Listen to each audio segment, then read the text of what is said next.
So as everyone is aware, the topic of this particular seminar is guru-disciple. Sometimes we might call it guru-disciple relations, but it'll cover principles that govern both categories. What is guru, what is disciple? We want to set this up too. This verse from Srimad Bhagavatam is spoken by Sukadeva Goswami. And this section here is a lot about inquiry. What is the purpose of inquiry? Why should we inquire?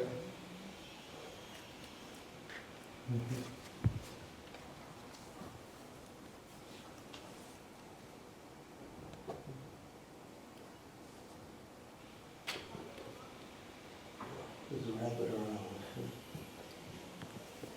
So, Sarvam Itatscha Bhagavan Prachito Me Nitu Vipurvasaha Tattator Hasya Darar Hartam Prapanayam Mahamune. Translation.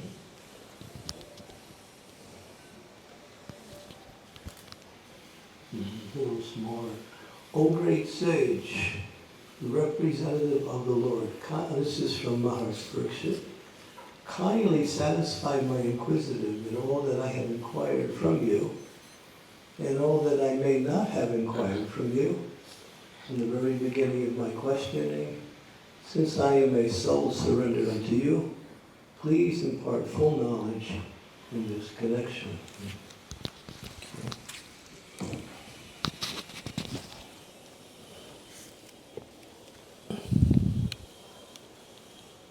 No garland, it's too hot. Purport. It's a short purport, so we'll just read it.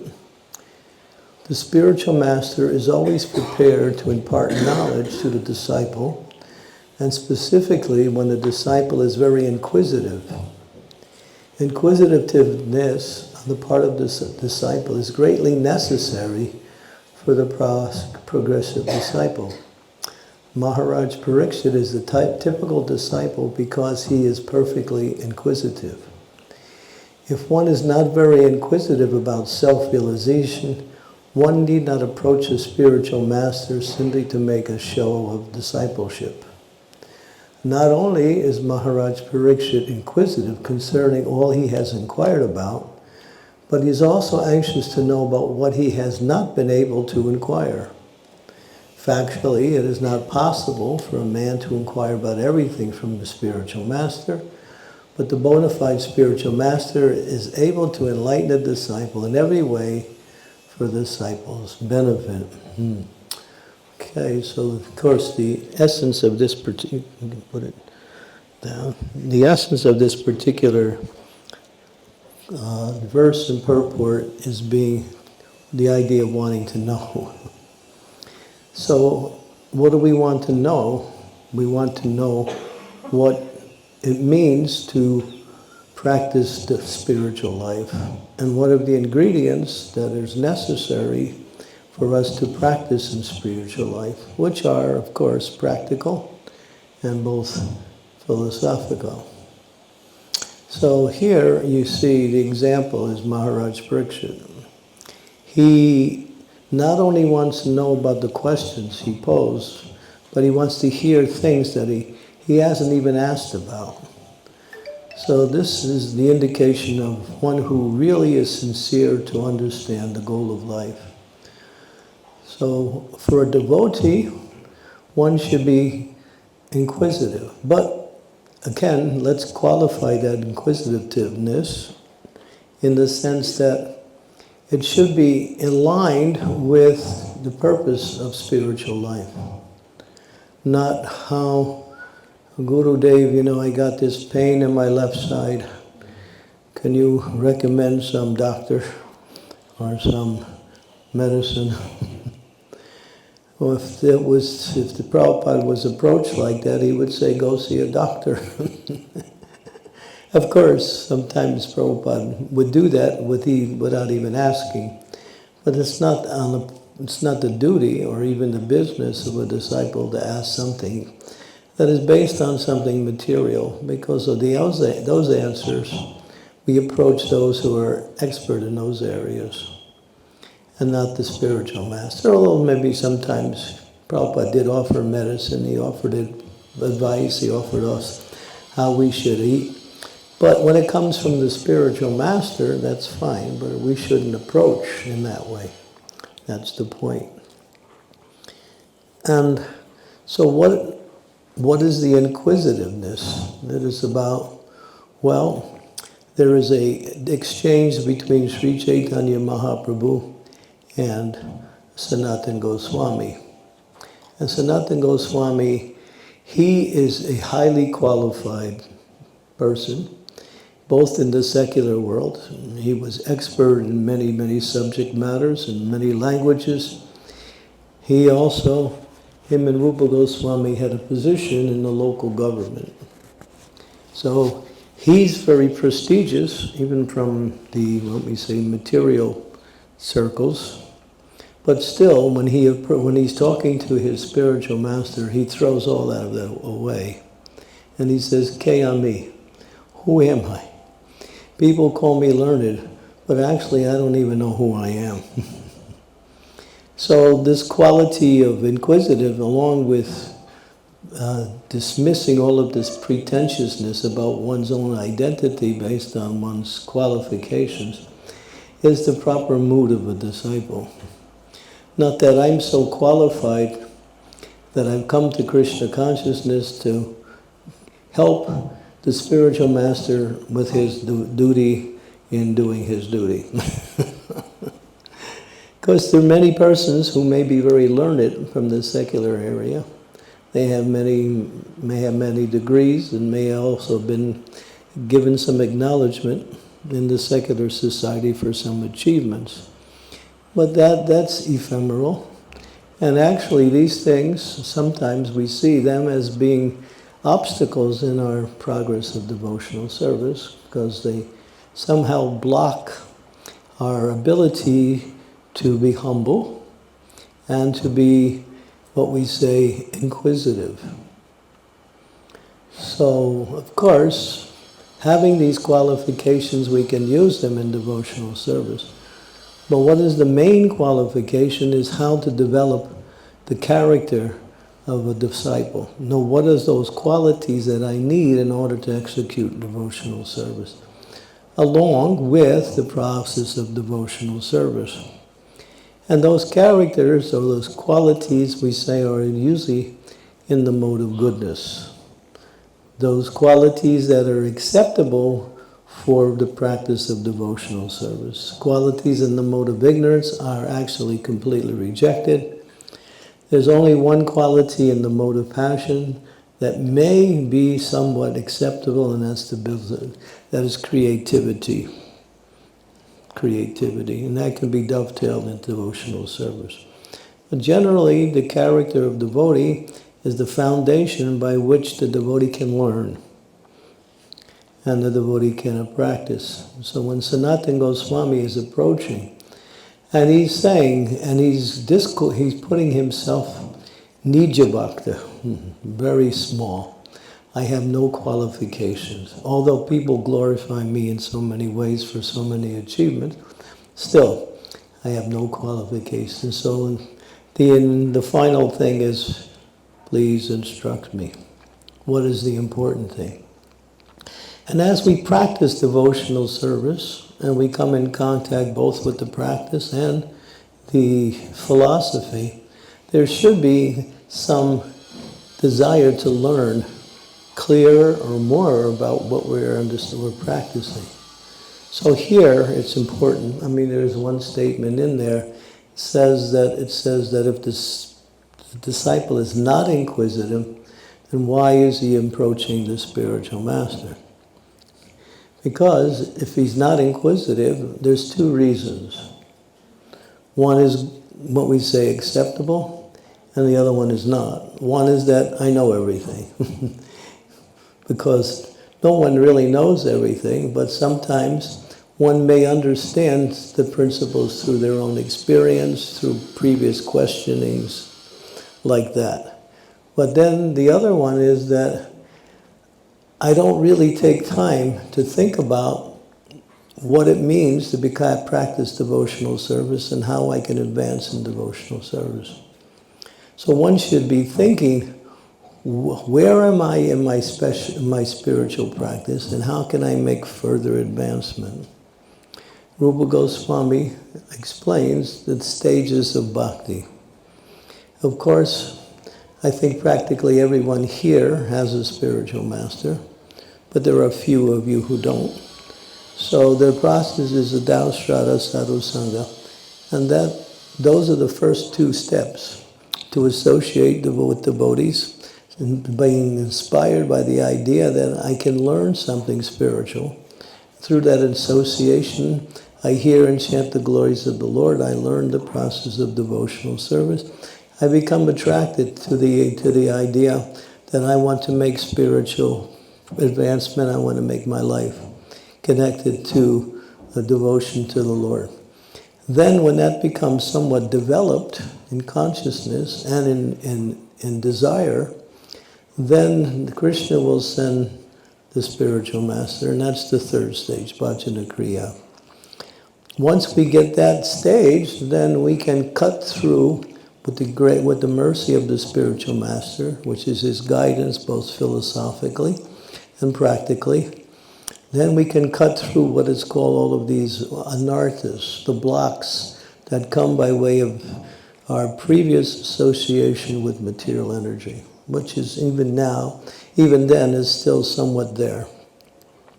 So gradually, then we start moving forward in devotional service, getting rid of the blocks. Because it is understood, Jiver Sarupai Krishna Nityadas. Actually, that's not the best verse. Nitya Siddha Krishna Prema Sarukabunoi Sravanadi Siddhi Chitte Kodiye Udoi.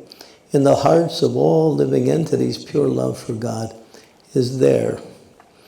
As Srila Prabhupada would say, it's not something you have to manufacture or bring from the outside or create in any way. It's there. All living entities have an eternal loving relationship with the Supreme Lord because all living entities are part and parcels of the Lord. And so, but devotional service means to uncover the covers.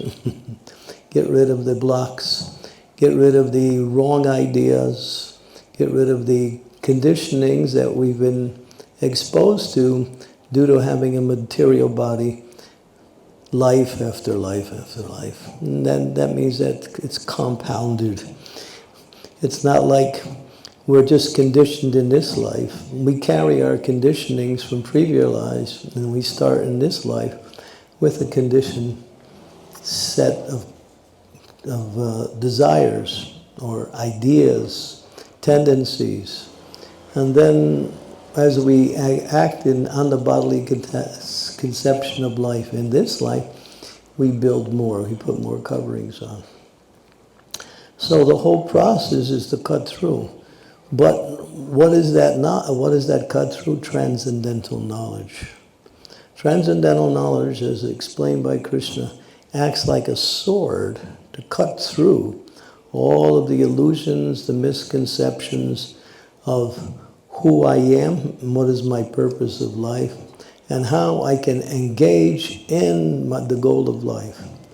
So there's questions about identity, there's questions about practice, there's questions about the actual goal of life. So we find there's many different types of questions.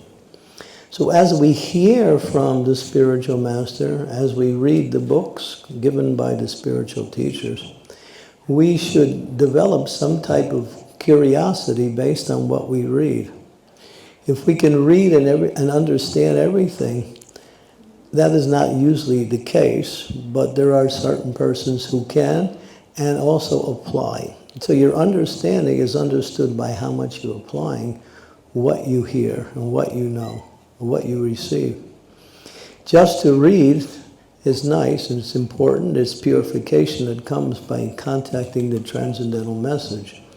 But it's not fully developed until we actually practice the knowledge by which we actually are exposed to.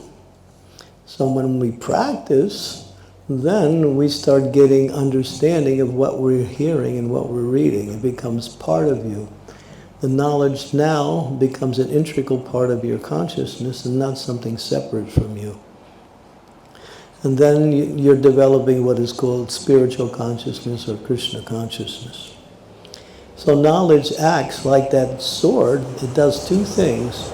It delivers truth and it cuts away illusion at the same time, like that.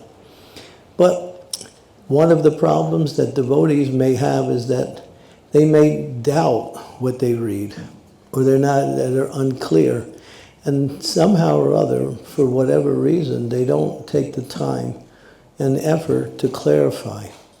That's why this section here, this little verse, is that Maharaj Parikshit, he's a pure devotee, or almost a pure devotee. Actually, he is a pure devotee. He's a king. He was what we say, an unrivaled king. He had everything. And he's also a devotee of the Lord. But still, he's acting like Nija Bhakta, like a new devotee, asking questions. But he's asking questions that are relevant to what is Krishna? Who is Krishna? How can we understand more about Krishna? What is the spiritual world? What is it like in the spiritual world? And so many questions on different categories. So how do we develop that eagerness or that principle to question when we hear? And Srila Prabhupada talks about the importance of hearing. Hear, but not just what we call skimming the surface, but hear with absorption, with rapt attention.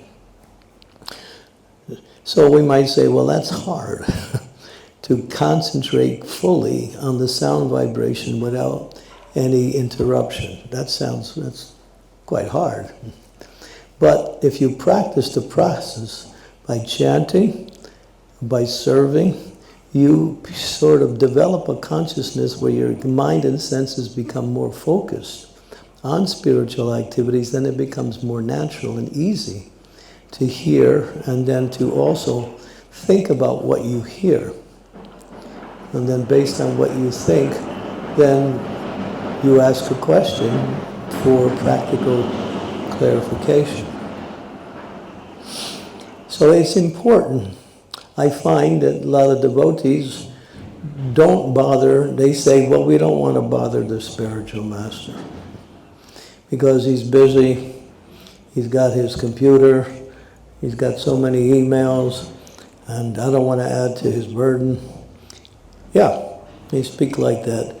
It's an excuse, that's all. It's an excuse for not wanting to inquire what is the reason. Maybe you might hear something you don't want to hear.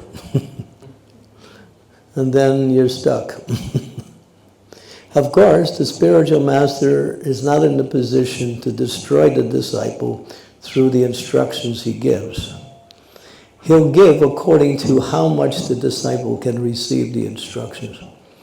We have Shruta Kirti made the example yesterday. I mean, how many people could have accepted Srila Prabhupada's instruction? Don't move from this room ever.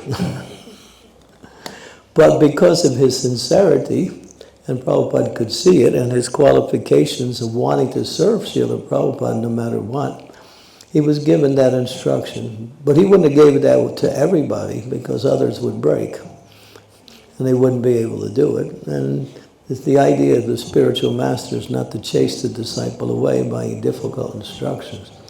But it's always a little bit beyond what you think is able to accept. You know, there's a little bit extra there, which the spiritual master does in order to bring out some more surrender, some more knowledge, something that will help to improve the disciple.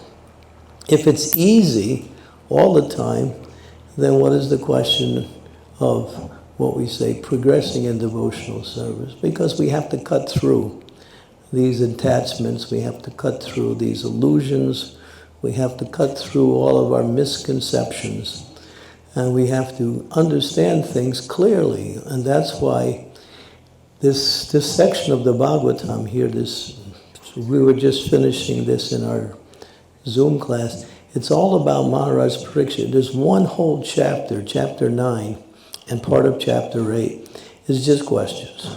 Question after question after question after question after question, to indicate how important it is to understand this knowledge and to be able to use that knowledge to make advancement in devotional service.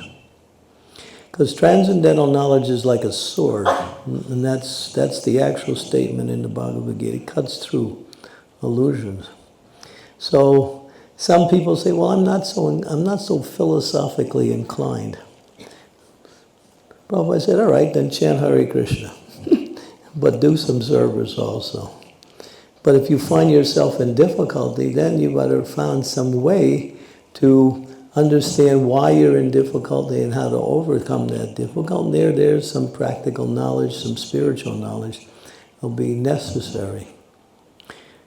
But if we continue to chant the Hare Krishna Maha Mantra and develop our chanting, it will be easier and more natural to question and to understand what we're receiving. Then everything becomes, what we say, nice, easy. So everything is based on chanting the Hare Krishna Maha Mantra, which purifies Jaito Darpana Marjana. And therefore, out of all of the activities of a disciple, the most important, as Srila Prabhupada would say, is to chant the holy names. 16 rounds every day on beads without fail. And that way one is fulfilling the desire of the spiritual master, and at the same time one is purifying themselves in Krishna consciousness. But in the Padma Purana, it is explained that when you hear a lecture, there are 4 qualifications that are necessary for you to be present in that lecture. What does that mean? First one is humility. I want to learn. I'm not coming with some preconceived idea that I know things. I'm here. I come in with a blank slate.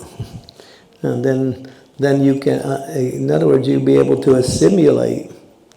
If you hear and then try to challenge what you hear or filter it through your own understanding, you can also use your own understanding to understand what's being said. But then again, it must come to the conclusion. If it doesn't, then that means your understanding is not correct. And then, in humility, not block. And then the third point that Padma Purana makes, the mind wanders. Even when we read, the mind wanders. Sometimes we fall asleep. And sometimes when we're giving classes, we're thinking about, what's going to happen later on, or what we did yesterday, or what's for prasadam. In other words, the mind is chanchala. It's just moving this way and that way. So bring it back to the sound vibration. Sometimes those who do kirtan, we also instruct that when you find yourself in kirtan and you're not able to continue to hear, you close your eyes. And then when you close your eyes, then you can absorb that same sound more completely. And then you're back into the mantra again. So sometimes we just have to shut out everything, maybe even close our eyes, and listen. And when you listen, you hear. And you not only hear what is being said, but you're also hearing the mood by which it's being said. The intention that is given by the speaker along with the words itself. So that's really hearing. And then the last principle out of that, there's 4, humility, one, trusting that the authority you're hearing from is bona fide, that's 2. 3, what we say, controlling the mind, bringing it back to the sound vibration. And that's called destroying the faults of the mind. And then the last one is 2 things are meant to happen if there is proper receptivity. And what is that? 1, you realize it. Yes, I understand it. What that person's saying, I can relate to it, I can understand it. There's no question. I don't ask any question because it's clear. And then the other one is, well, I'm not sure, so let me ask a question. So it's either realization by receptivity or questionings. Questionings. Because when we question, we learn.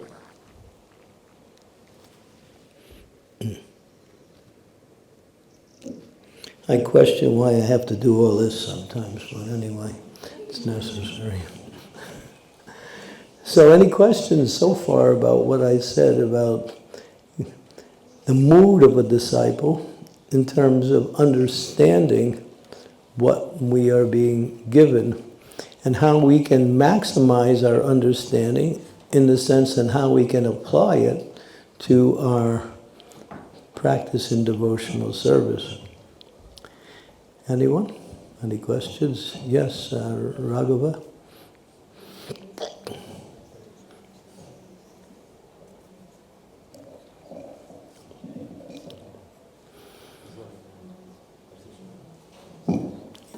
It's there. Hare Krishna. Hare Krishna, Guru Maharaj. Thank you for the wonderful instructions on how to be a disciple. One question I had, you mentioned that sometimes when a disciple doesn't approach the spiritual master when they're going through some problems, it could be because they're not ready to accept the instruction that's given. Or they think I can solve the problem myself. I didn't mention that part, but that's also. I can do it. That's the dictations of the mind, which is really a symptom of the false ego. I got into this, I'll get out of it. All right, get out of it then. But if you don't get out of it, then you better find yourself ready to inquire.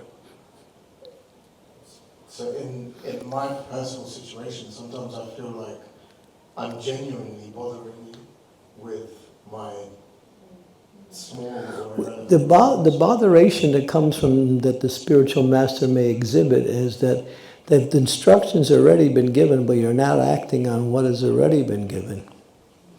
And then he has to repeat themselves over again. In other words, you didn't hear or didn't hear what he said the first time. Or maybe you didn't accept what he said the first time. If you ask for clarification, that's one thing. But, many times we ask questions, we get answers, but we don't follow up on the answers. And then we're back in the same place we were before we asked the question.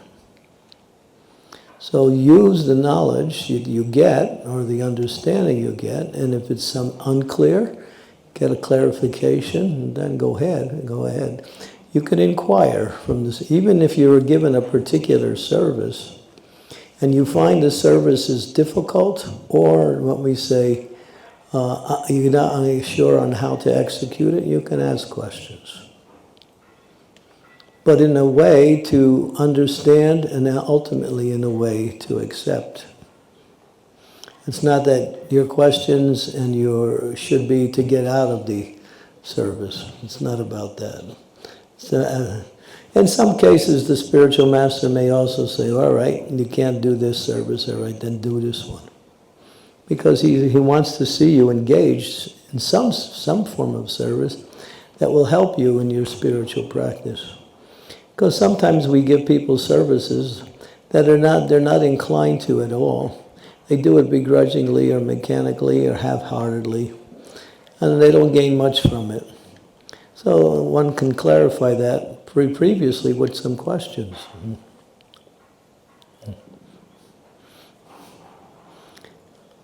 So, but the spiritual master wants to help the disciple clarify or clear away all those things that are the obstacles that are making it difficult for them, for that disciple to engage in devotional service. Because the mind has to be peaceful before you can really engage in devotional service. If the mind is not peaceful, then whatever agitates the mind will continue to be there. And you're really not so much focused on your service because your mind is still, when we say circulating around trying to solve all of these other problems, which you can't do. You see, when you get some difficulty, the mind will say this, and then after a while it'll reject that, and it'll give you something different. And it'll go on like that as long as you keep going with the mind. And then finally you'll come up with some conclusion, and you'll try it and see it doesn't work. Or doesn't work completely. So, yeah, so personal Bhakti Vinod Thakur writes in Chaitanya Shiksamrita, the devotee should stabilize their material life so that the instability of material life doesn't interfere with their execution of devotional service.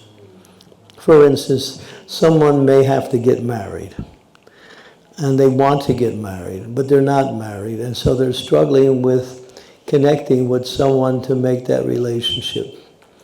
And so that becomes a problem.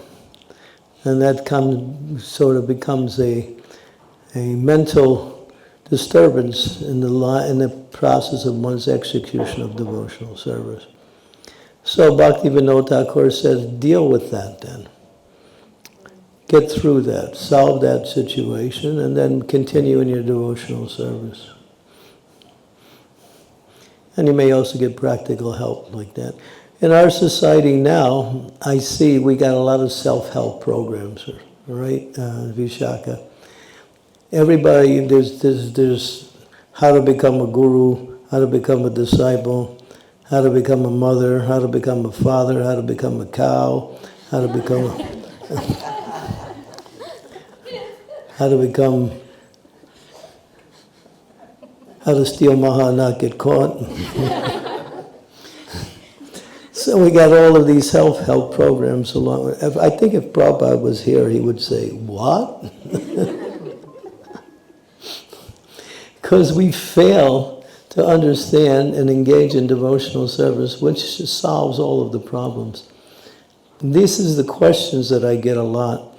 People are telling me all about their problems materially. I say, your problem is you're not connecting with the spiritual. These material problems will start to dwindle and eventually disappear if you get the higher taste. Krishna says in Bhagavad Gita, get the higher taste, the lower taste will disappear. And higher taste comes from hearing and chanting the glories of the Lord, associating with devotees, engaging in devotional service. That's the higher taste. Follow up? Yes. So, as you said, if we get the higher taste, everything else should fade away. But if we are sincerely, or in my opinion for myself, sincerely performing devotional service, and that taste isn't coming, can I assume that I'm not really doing it sincerely? That means you're not practicing devotional service properly, because devotional service is susukham. Prabhupada said, if you're not happy, you're in Maya. That means devotional service will get you out of Maya. That's what it's for. We all came to devotional service because we had some experience, some happiness, some experience that was better than anything else that we had in life. It brought us to devotional service. And that's just a taste. What's available as we practice is unlimited. Anandam buddhi vardhanam. But we have to go for it. We have to focus on it. But if we're still focused on trying to still squeeze out some happiness in material affairs, then we will miss the opportunity and not be able to engage properly in devotional service. Because we're looking in two directions at the same time. So one of the fundamental qualifications for success in bhakti is to stop trying to fulfill material desires. Even if you have material desires, don't try to fulfill them. Push them aside. Even if they bother you, they come back, just reject them and stay focused on the activities of devotion.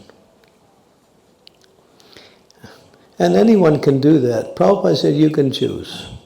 You have the ability to choose whether you're going to choose Krishna or Maya. Of course, Maya will tempt you, but still, if you choose Krishna, Krishna will help you. And even though you choose Krishna, Maya will tempt you, but you're getting Krishna's help by the mercy of the spiritual master, by the association of devotees. So it becomes easier.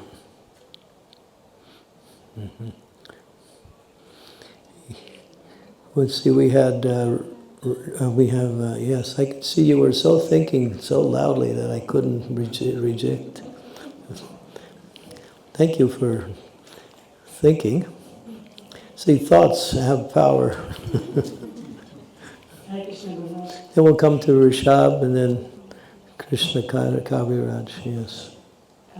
Thank you for the wonderful class, Guru Maharaj. So my question is about the qualities of the disciple. So when we insert like mode of ignorance, the qualities in mode of ignorance will be rejected, and passion also.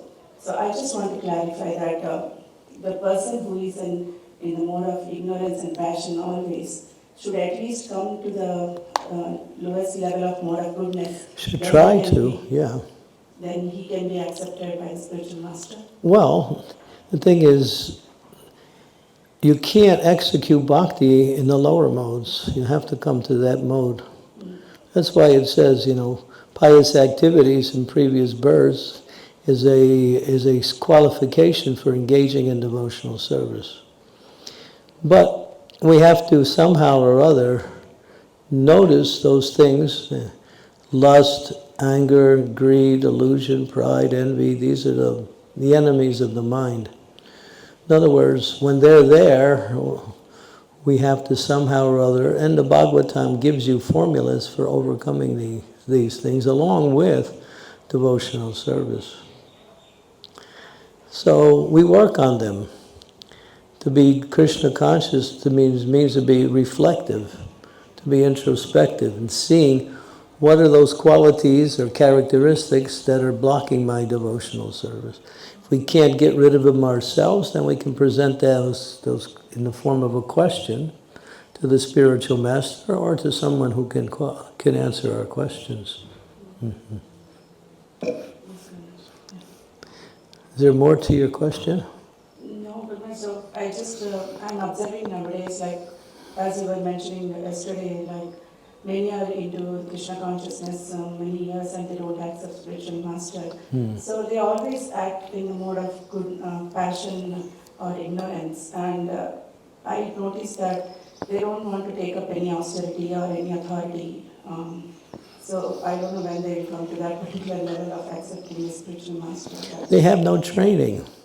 We see in our society, I think Vishaka can acknowledge it and give personal examples.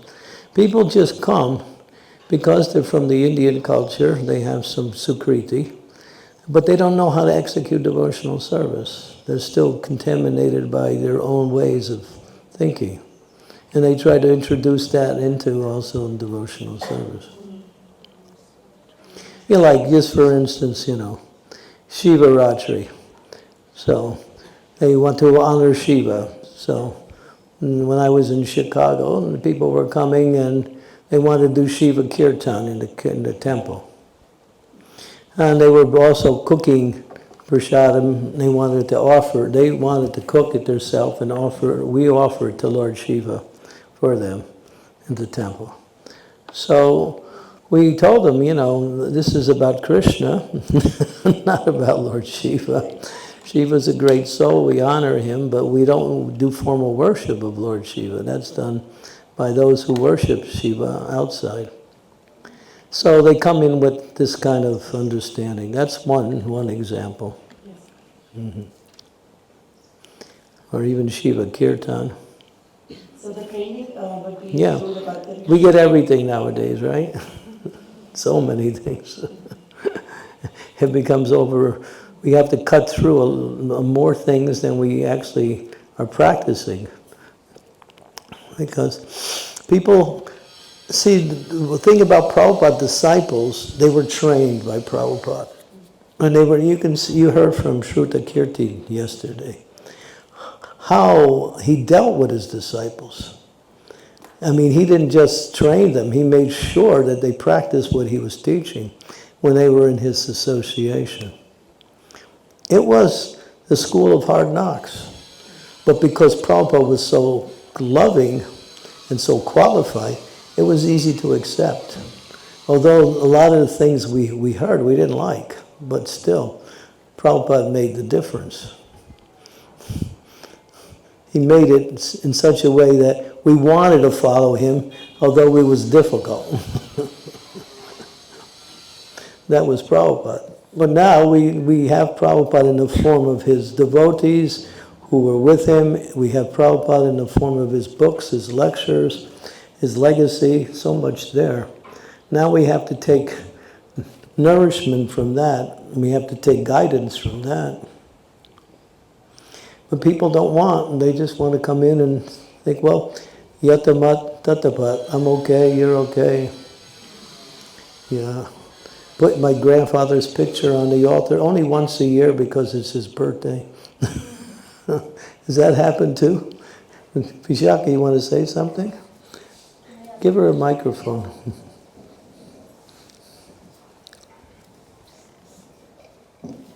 So this is for the same topic, Maharaj. Lately, since I'm on the social media and I try to propagate as much Srila Prabhupada's training as he gave us, whatever I learned from you, from Shutakirti Prabhu, from my gurus, through all my childhood, I see that the more we propagate Srila Prabhupada, the more it says, oh, it was time, place, and circumstances, it was 50 years ago, now it's different. The example I will give you is, right now they have these rock concerts, paid rock concerts. Paid. Yeah, you have to buy a ticket to go and look at Kirtaniya, performing. And when I raise the question, I say, no, this is not what Srila Prabhupada said. The Tamasic people, like the Mataji just mentioned, the ones who don't want to do any austerities, have no training, they refuse any Vaishnava training. They just want to come enjoy Kirtan, Haribol, Hare Krishna, beards, hairs, and they want to propagate that as it is called society.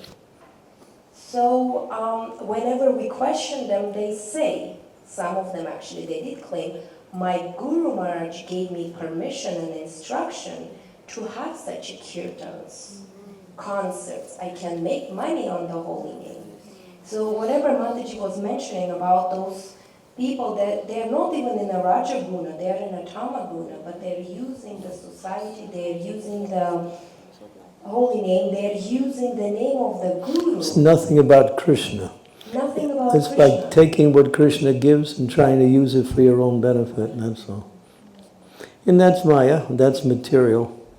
It's not even, it's in the lower modes.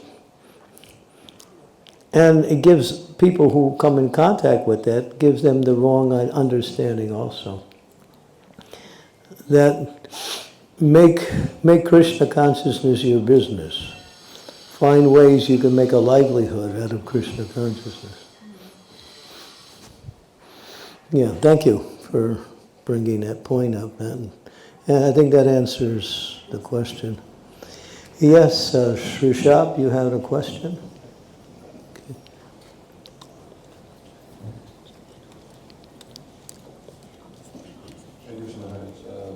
I have two comments, if you can comment on my observation. It is a very interesting point in this verse that the person should accept and search for Guru only when he is eager to spiritually grow and get out of material life. But most of the time, this is not the case. Why we approach spiritual master, even sometimes we approach just because we like the person. But then we hope that these persons will get purified by getting initiations, and maybe they will realize the true meaning. Well, maybe, but it's quite thin. There was one, I have noticed a few examples.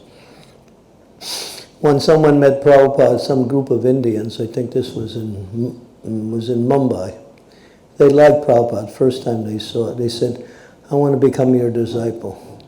Prabhupada said, when you come easy, you go easy. Yeah. So we have those examples of people who come easy and they're no longer here anymore. Come with the idea of understanding what this society is about, and not just some infatuation by something external like that. If they're attracted to the spiritual master, then they have to hear from him and develop attraction for what he's talking about, not so much by his persona. His persona is fine, that's nice. And that may be a way to connect, but the connection is not complete unless one starts to practice. And guidance is required in order to practice. So generally, it's rare that someone comes like that and actually stays, unless they've had some Sukriti in previous lives. But that's not usually acceptable.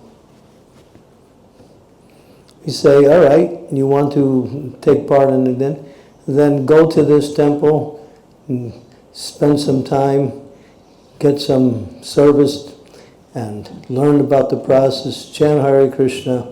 Then after some time, we'll see if you're ready to actually practice seriously. That's why there's always this waiting period. It's Hari Bhakti Vilas explains that it is the duty of the disciple to observe the spiritual master for 1 year, and it's the duty of the spiritual master to observe the potential disciple for 1 year. It's called mutual testing.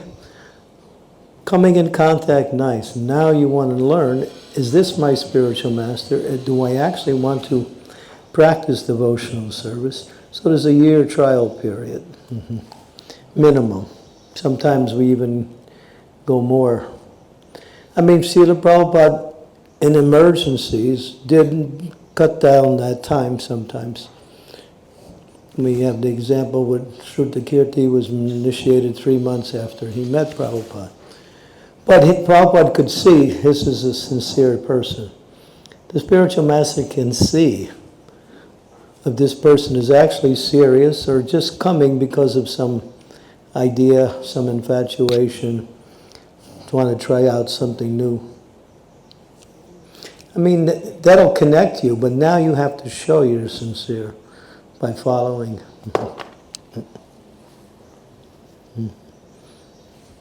Can you plug me back in?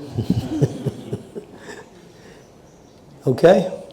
Because now it's interesting, when I observe myself, it seems to me that the reason why I then accept the spiritual master is not the same as I'm following him now. I feel that now I actually have much more stable basis why I actually follow him. Well, yeah, that's you're making progress. Okay. Because we have to understand what is the goal. The goal is Prema Pumartha Mahan, to develop our love for the Supreme Lord. There's people who come here with other goals, and still continue to make those other goals their goal, like position, power, money. They come, but they're not worshiping Krishna. If they want power, they're worshiping Durga. If they want money, they're worshiping Ganesh. If they want liberation, they're worshiping Shiva. They're not worshiping Krishna. Krishna is only worshipped bhaktyamam avajanati, only by bhakti.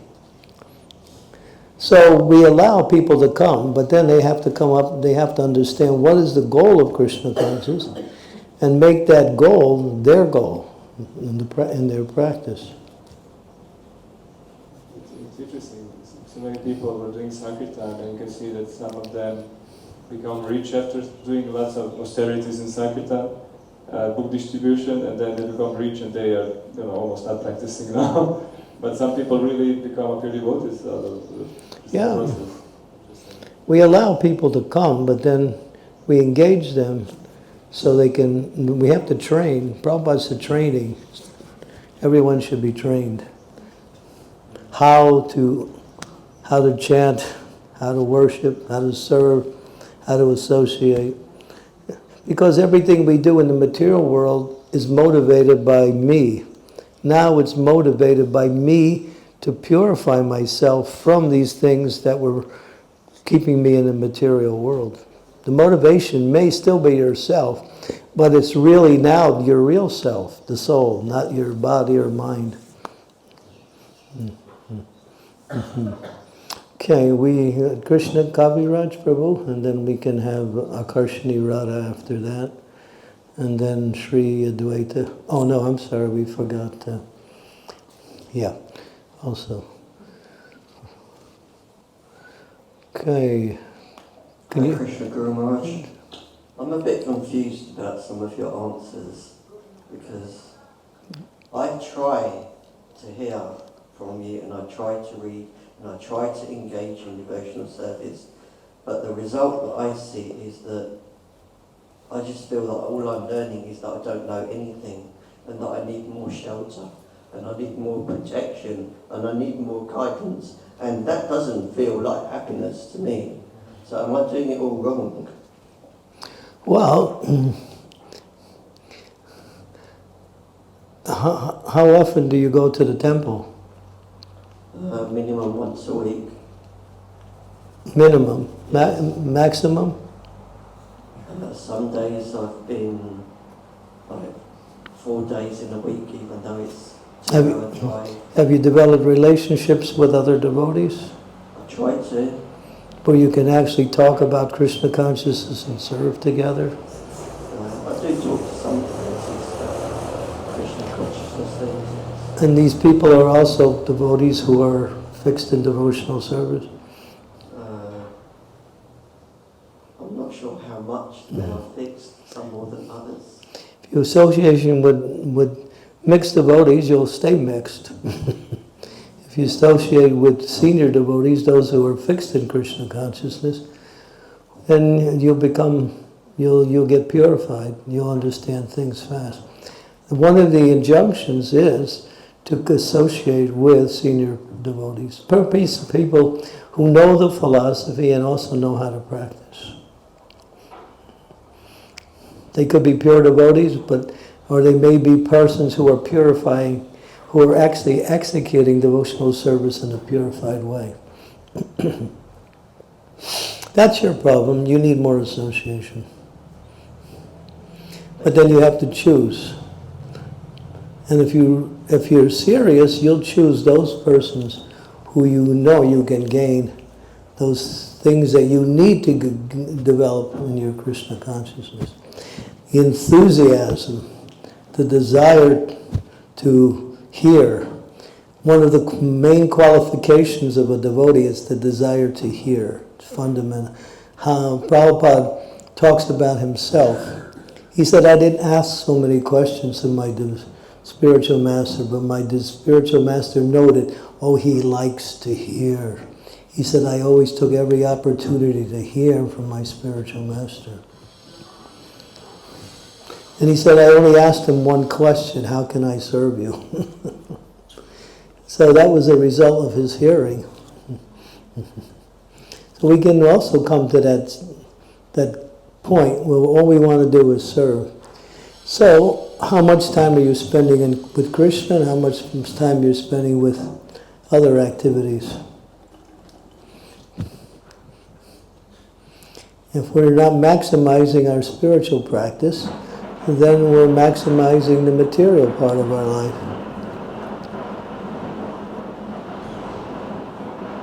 So we can take care of our material responsibilities, but we have to understand the process also, where we can dovetail our consciousness and offer whatever we do material to Krishna. Living outside of the temple is a compromise. In other words, you have to struggle harder. You might think, I get more freedom. Yes, you get more freedom to enjoy Maya, that's all. To try to enjoy Maya. So your problem is you need more association. If that's a problem. But every time I see you, you always ask nice questions and you're always enthusiastic to serve and to take part in the activities. But I think not enough, that's the problem. You've developed, you've had the higher taste. I can see that. You've shown that you had the higher taste, but it keeps leaving you because you're not staying connected with the activities of devotional service. So you're in and out. Stay in. Try to, Maharaj. Okay.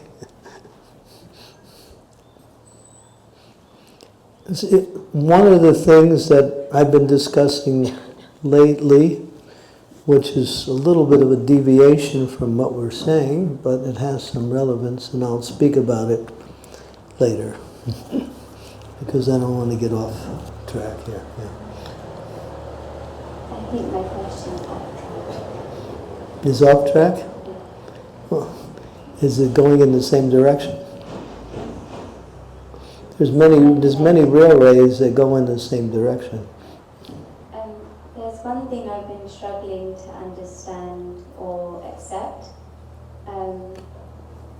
When, for example, Kirtanis organize retreats to India or wherever, they're like extortionately expensive because you're paying not only for their accommodation, travel, etc., but also you're paying for their time. It's not just as a service, because you're also paying them. Like, for example, we have a friend in our temple. It was £2,000 for a Vrindavan retreat, excluding flights. Whoa, that's robbery. Yeah. Really? Luckily she didn't go. I've noticed, and maybe you can, our society is becoming money conscious. Money conscious. We're starting to do things with the idea of gaining some profit. They say, well, we need that money in order to keep Krishna consciousness going, but people are they're living very nicely because of that. I don't want to get into specifics, but I took issue with one particular temple that's doing that. And some of the leaders listened to me, but that's all they did was listen. Nothing changed. So yeah, it's unfortunate. Just stay away from that. Go to the local kirtans. When you have that in South London, they have kirtans there. There's kirtans in Soho Street. They're free. They have nice kirtan eaters there. Sometimes Sri Advaita comes. Sometimes. Or even in India, if you associate with Mahaprabhu Chaitanya, he does kirtan all the time in Mayapur.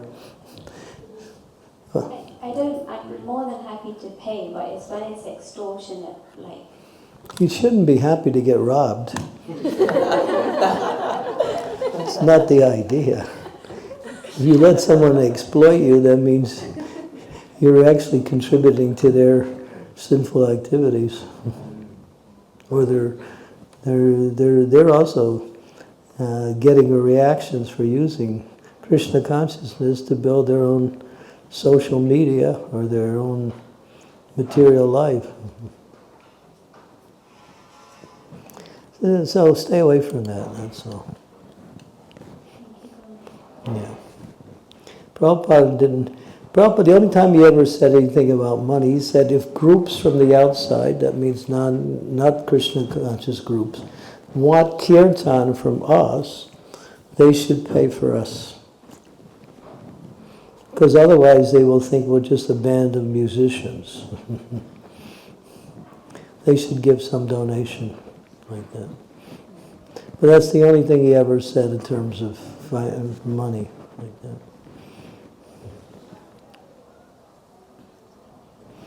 Okay, so yes. Maharaj, I think she also wanted to ask the question. It was before. You can decide between you. Yeah, she can ask, and after that I'll go. Thank you. Thank you. Maharaj, you mentioned that Bhaktivinoda Maharaj, Bhaktivinoda Thakur settles your material life first, yes. or at least work on it so you can stabilize your Krishna consciousness. Yeah.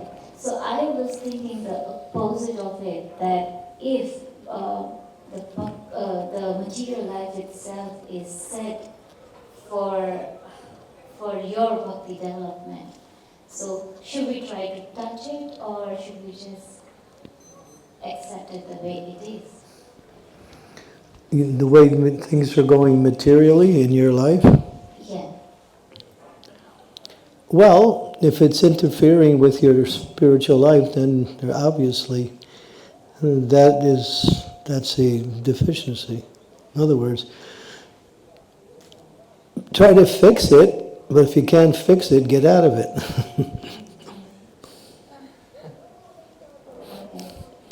Because why stay in something that is just making it harder or even impossible for you to practice your Krishna consciousness? In some cases, we see the opposite, where the more people get harassed on the material life, the more they become serious in their spiritual life, because it's a way to save them from the horrors of their material life. Just like people go to jail. Obviously, it's not a pleasant place to be. It's always difficult, but actually their Krishna consciousness blossoms in jail because there's nothing around in the external environment that they can plug into or they even want to plug into. They just focus completely on Krishna and devotional service. Yeah. But if there's some need, this is the point of Bhaktivinoda Thakur, if there's some need, and that need is not being fulfilled, then you should take time to get that solved. Just like if you don't have enough food to eat every day, that could be a problem. If you're hungry, it's hard to practice devotional service. I use the example of marriage. Yeah. So till it is giving you the intensity to practice bhakti, it's fine. Your material, suppose your material conditions are intense, and it's giving you the intensity to do bhakti, it's fine. But As long as your bhakti is not disturbed by your material life. right. Material life should support your bhakti and not take away from it. Thank you. Yeah. Okay.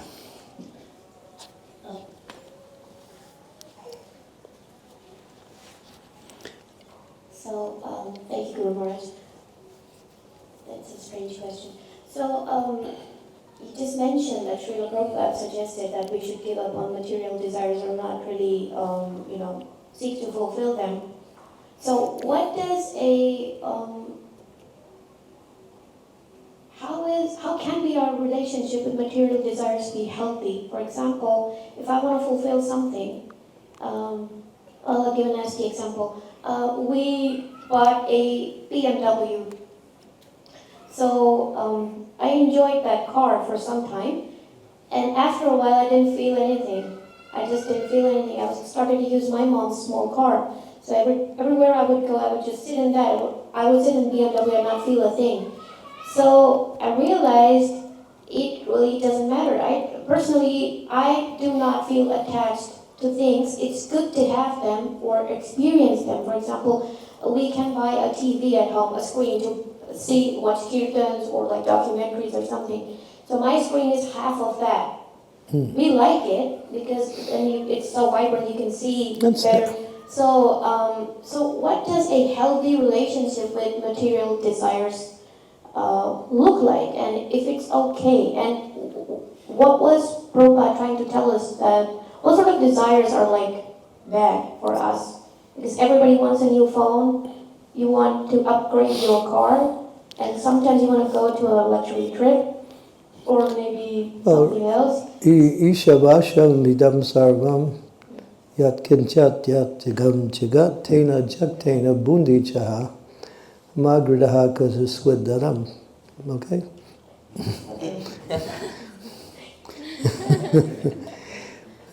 First verse of the Upanishads. The Upanishads are the Shrutis, which are the Vedas. It says that everything in existence is owned and controlled by the Supreme Personality of Godhead. And one should take what they need in order to live. In other words, the word quota is used. So if you live beyond your quota, you'll struggle. If you live under your quota, you'll struggle. Try to find out what is your quota in order to maintain your body and mind so you can live accordingly and then execute devotional service. And then the next verse says, if you do that, then you can aspire to live for hundreds of years. So the principle comes back to simplicity. Krishna consciousness means, don't try, if you come as a millionaire, we're not going to tell you to become poor. We'll say use some of it and you can still live accordingly. But if you come poor and you think I'm going to be a millionaire by devotional service, then Haribo. It's not Haribo, it's something else. I'm so glad to hear that. Is that all right? Yes, Maurice, thank you very much. Yeah, simple living, high thinking, not high living and no thinking. Yes. No, the thing is, to become Krishna consciousness, you have to put in time. It requires your time. Yes, ma'am. Thank you so much. Thanks a lot. Okay, thank you. Sri Advaita. Krishna Maharaj, I'd like to build up on Prabhu's question on Which question? Raghupati Raghav Prabhu's questions on inquisitiveness. So sometimes when we face struggles, we also might not approach the spiritual master because of embarrassment or some fear that we might anger you. Or there also might be some guilt, some heavy guilt of not being able. Have you ever seen me get angry? He did.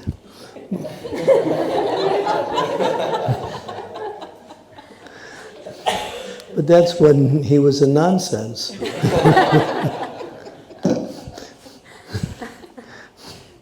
But if you got problems, then I might get angry if you try to solve them yourself and then don't solve them. I generally don't get angry, but if you're ridiculous, I'll let you know. But people, generally, devotees, approach me for so many different things.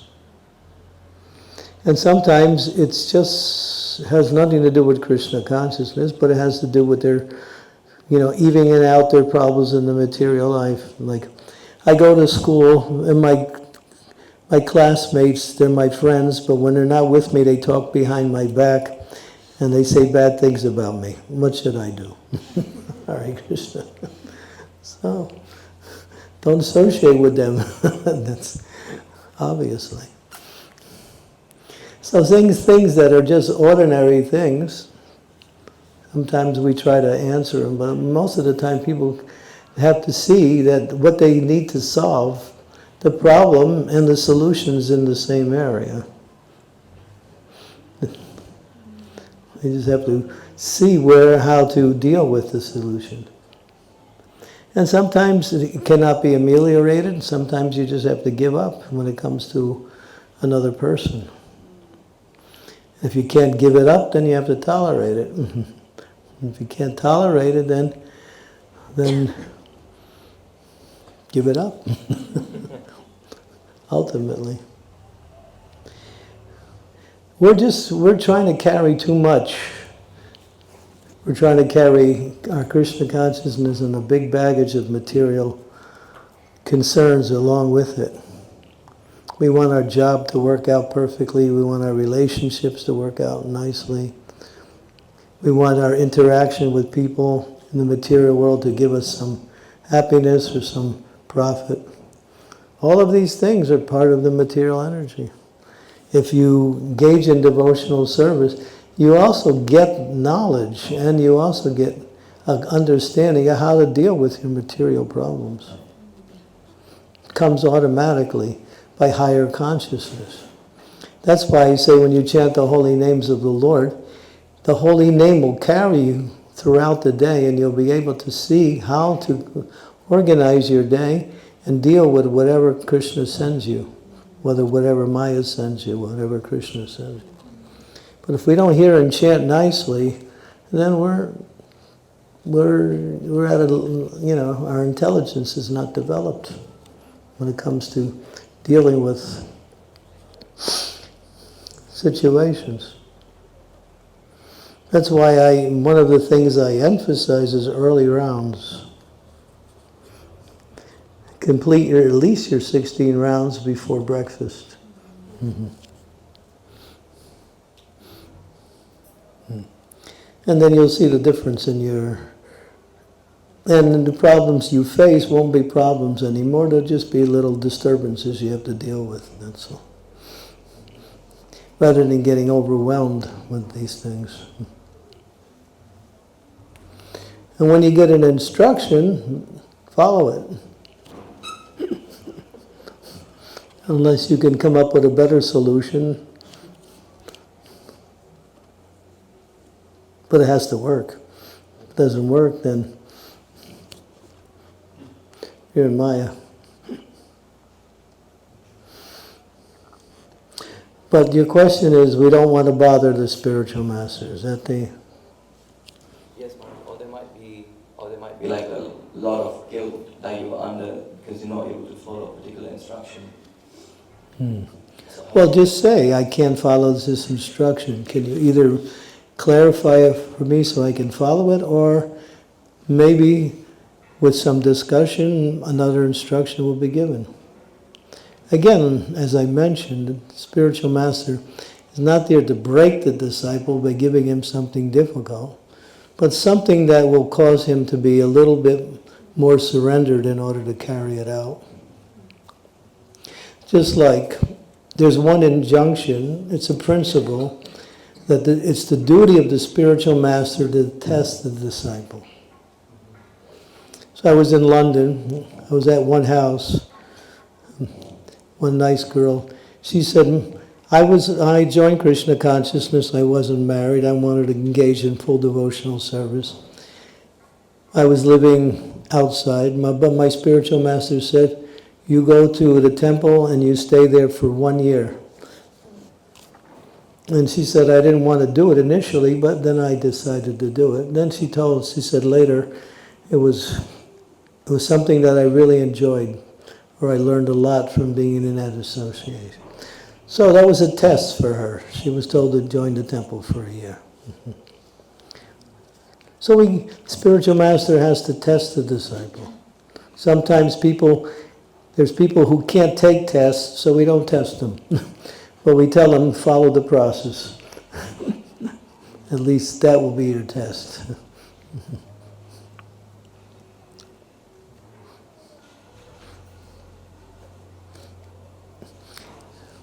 Maharaj, you thinking about something? Want to ask something?